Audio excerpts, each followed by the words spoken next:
O Guilherme Boulos entrou com uma ação popular. Uma ação popular é uma ação que qualquer cidadão ou cidadã podem entrar contra o Roberto Campos Neto, que é uma peça histórica por vários motivos. Primeiro, eu li essa peça inteira ontem, depois de chegar do lançamento da pós-graduação do ICL, cansado em casa, mas comecei a ler e não consegui parar de ler, porque ela é bem construída, como poucas vezes eu vi uma peça jurídica ser bem construída.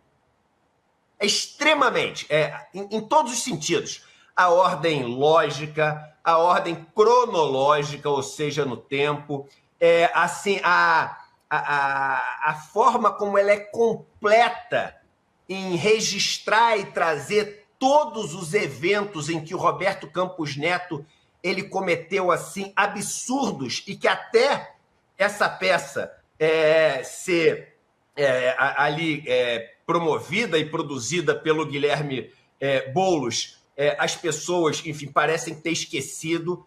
E ela tem muitas páginas, mas eu trouxe alguns pontos, se vocês me permitem, porque sobre o que ela fala? Elô, Panúzio, Vivi e William De Luca.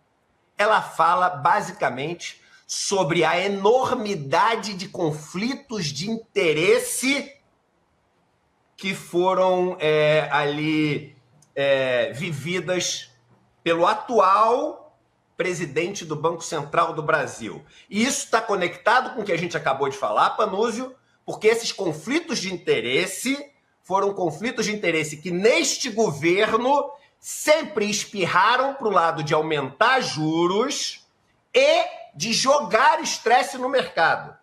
Em momento algum durante esse governo, o Roberto Campos Neto veio botar panos quentes e nem sinalizar uma economia melhorando e que a gente poderia, dado a melhora da economia, entrar numa trajetória de queda de juros, que é o que eu te falei, que esse discurso que mexe expectativas, mexe a curva futuro e tem uma economia direta para o país da ordem de dezenas de bilhões. Ele não fez isso em nenhum momento. E aí vai falar, mas como é que ele ia fazer? Tinha motivo? Total. Porque até agora, até poucos meses atrás, quando os especuladores começaram a vencer essa luta, a inflação estava vindo sempre, eu pergunto para vocês, acima ou abaixo do que o mercado estava esperando? Abaixo. Abaixo. E o desemprego estava vindo acima também. ou abaixo? O desemprego estava vindo abaixo. O crescimento estava vindo abaixo ou acima? O crescimento estava vindo acima. Então, o que explica? O presidente do Banco Central está em todos os discursos dele sendo pessimista e colocando estresse no mercado, porque colocar estresse no mercado tem custo financeiro. Porque colocar estresse no mercado faz com que as pessoas pressionem pela alta de juros e 1% de juros no custo total da dívida é exatamente os 70 bilhões de reais que a turma agora está cortando e tirando dinheiro, esse na emergência, e depois a justiça tributária a gente vai lá para 2026. Ô, Edu, eu li a matéria do site sobre essa petição do Boulos. Ela é clara como água. Quando você olha a tabela dos investimentos dele e o tanto que elas são influenciadas pelo aumento dos juros e do dólar, qualquer um entende. Elô, você está assim, perfeita, e o que você fala que sirva de incentivo para todo mundo ler. E a gente vai mandar o link no nosso grupo de WhatsApp para todo mundo ler a petição. Mas eu trouxe alguns pontos, só para vocês aqui. Eu vou ler rapidamente. Mas trouxe muita coisa. Não, eu trouxe porque é importante. Porque esse é um momento histórico. Que se a gente consegue fazer justiça com todas essas barbaridades feitas pelo presidente do Banco Central, aí a gente deu um passo nesse país que nunca deu antes. Porque não é o primeiro caso de presidente do Banco Central que fez coisas para se aproveitar, aparentemente, da porta giratória do poder.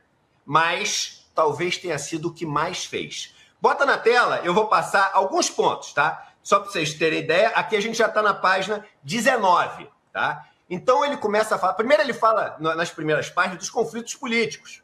Então a gente está falando o seguinte, e vamos lembrar, né? No governo Bolsonaro foi aprovado a autonomia do Banco Central. O que quer dizer autonomia? Primeiro eles aprovam o seguinte, não pode demitir o presidente do Banco Central. Aí depois que aprova a autonomia, começa o Campos Neto a fazer conta para ver se o Bolsonaro está na frente ou não, vira ali o assessor dos grupos ali que estavam torcendo para o Bolsonaro, vai votar com a camisa do presidente, vai nas festas do presidente cantando música lá na festa do presidente de apoio ao Bolsonaro. Isso o presidente do Banco Central.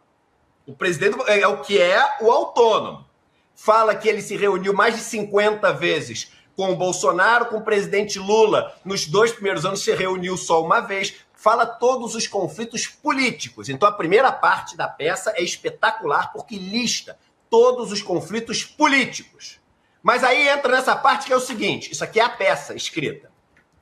O conflito material de patrimônio, de bens, do presidente do Banco Central. Como dito, linhas acima, para além do conflito político que marca essa gestão, tem também um conflito de ordem material, já que parte relevante dos ativos, dos bens, da grana do Campos Neto, estão concentrados em títulos de renda fixa, que são remunerados pela taxa de juros que ele escolhe, e a maioria deles atrelados à Selic, que é essa que ele tem aumentado, e não só tem aumentado, porque quem aumenta é o Copom em votação, mas o que aumenta a Selic é o clima, é a expectativa do país, e ele influenciou diretamente essa expectativa com as falas continuamente e repetidamente pessimistas, mesmo com um cenário que só melhorava. Veja só, os ativos milionários, e esse valor aqui, vocês vão ver que é muito maior que isso, só o valor declarado é de mais... Não, volta, só para eu terminar de ler aqui, rapidinho. É de mais de 50 milhões, é evidentemente sensível à flutuação da taxa de juros. E aqui uma coisa muito importante, tendo em vista só a parte conhecida, porque, e esse é o maior absurdo de todos, o Campos Neto é titular de cotas de fundo de investimento cujas aplicações são desconhecidas e sócio de empresas offshore em paraíso fiscal. Até hoje. E dentro do paraíso fiscal, o que tem dentro da empresa? Ninguém sabe. Pode ser qualquer coisa. Pode ser muito mais do que as pessoas imaginam. E vocês querem saber o valor? Aí põe a tabela, que é o que a Elô falou. Olha a tabela. Isso aqui é o patrimônio que o Campos Neto declarou. Aí tem ali o apartamento, casa, todas coisas multimilionárias. Casa no condomínio mais caro do Brasil, que é o Fazenda Boa Vista, etc. Mas aí vem os que são passíveis de conflito de interesse. Peacock Assets, sediada nas Bahamas, administrada pelo Goldman Sachs. Ele diz que tem um valor de patrimônio lá de 5 milhões e 200 mil reais. Esse é o valor que pode ser, a gente vai mostrar, pode ser contábil. Que às vezes você tem uma empresa e a empresa você pode colocar pelo valor contábil, mas a empresa pode valer muito mais. O que tem dentro desse Peacock? Ninguém tem ideia. Porque em paraíso fiscal ninguém tem como saber. Mas ele não tem só essa em Bahamas. Ele tem a ROCN, que deve ser de Roberto Campos Neto, que fica nas Ilhas Virgens Britânicas. 19 milhões de reais. Não sabe se também se é valor contábil, se é muito mais do que isso. O que tem lá dentro? Ninguém sabe. Ele tem a Darling International, nas Ilhas Virgens Britânicas. Quanto tem? 13 milhões de reais. O que tem lá dentro? Ninguém sabe. Tem aplicações em renda fixa aqui no Brasil, em vários títulos diferentes, e certamente vários desses, e isso é uma das coisas que é pedida, devem ser atrelados à Selic. Só essa aplicação, mais de 55 milhões de reais. Independente de ser atrelada à Selic ou não, toda vez que a taxa de juros sobe, a remuneração de CDBs, LCIs, LCAs e CRAs e debêntures, no tempo, sobem também. Se é pré-fixado, não sobe imediatamente, mas no tempo, quando ela é renovada, vai subindo.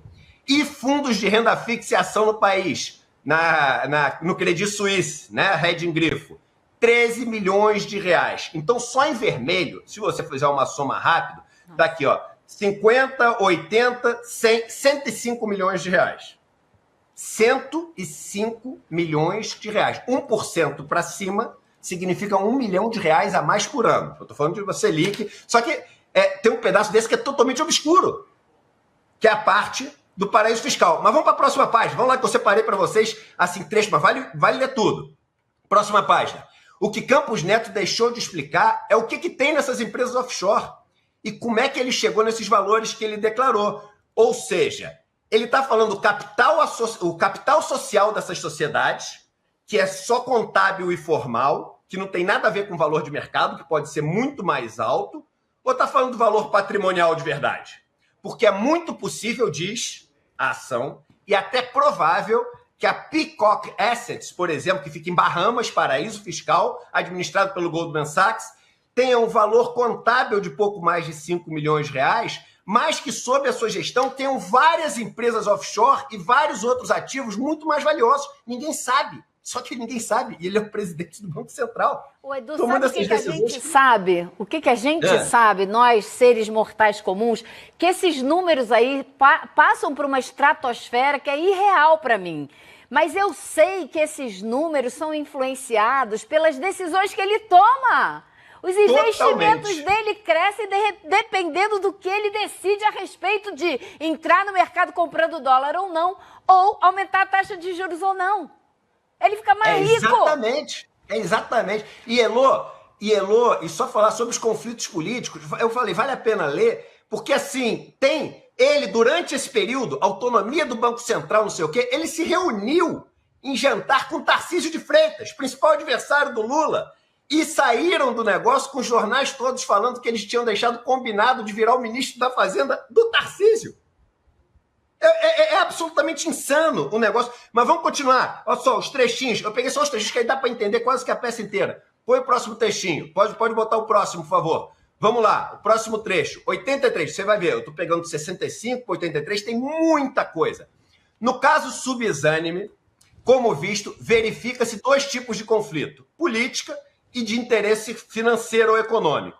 Ambos os conflitos enquadram-se no artigo 5º, inciso 1, 2, 3, 4 da Lei 12.813 de 2013, que qualifica eles como atos de improbidade administrativa. Está aqui, ó, o artigo 12. O agente público que praticar os atos previstos no artigo 5 e 6º desta lei incorre em improbidade administrativa na forma do artigo que está aqui descrito, quando não caracterizada quaisquer das condutas descritas no artigo 9 e 10 daquela lei. Põe o próximo trechinho, ou seja, está muito bem estruturada juridicamente a peça. Além disso, de acordo com o Código de Conduta da Alta Administração Federal, exige-se que a autoridade pública informe à Comissão de Ética o recebimento de quaisquer propostas de trabalho ou negócio futuro no setor privado. E por que esse é o problema? Porque nesse caso, olha o item 85, o presidente do Banco Central, ao que parece, tem recebido inúmeros convites para assumir cargos de CEOs em grandes bancos de varejo, instituições de investimento e gestoras de ativos de diversos portes. Só que não apresentou nada, nenhuma delas teria sido apresentada à Comissão de Ética Pública. As pessoas só sabem pela imprensa, que diz que ele vai abrir uma empresa de fintech em Miami, que está recebendo um monte de propostas, que os bancos estão disputando ele. Vamos para o próximo item aqui, tem mais 2 só que eu separei para vocês. E aí, pede-se nessa ação, essa é a parte mais importante. O que estão pedindo? Estão pedindo para prender, estão pedindo para... Não, nada disso. Por isso que outras ações populares já aconteceram contra o Campos Neto. Mas ela é extremamente bem estruturada, juridicamente uma peça brilhante, e ela é razoável naquilo que se pede. E por isso, juristas com quem eu conversei falaram o seguinte, essa é o seguinte, essa o cara vai ter que se explicar, que não se pede nenhum absurdo. O que estão pedindo? Primeiro, a documentação relativa às empresas nacionais ou internacionais que ele figura como sócio investidor. Ele tem que mostrar isso. A documentação relativa a todas as participações societárias detidas por terceiro.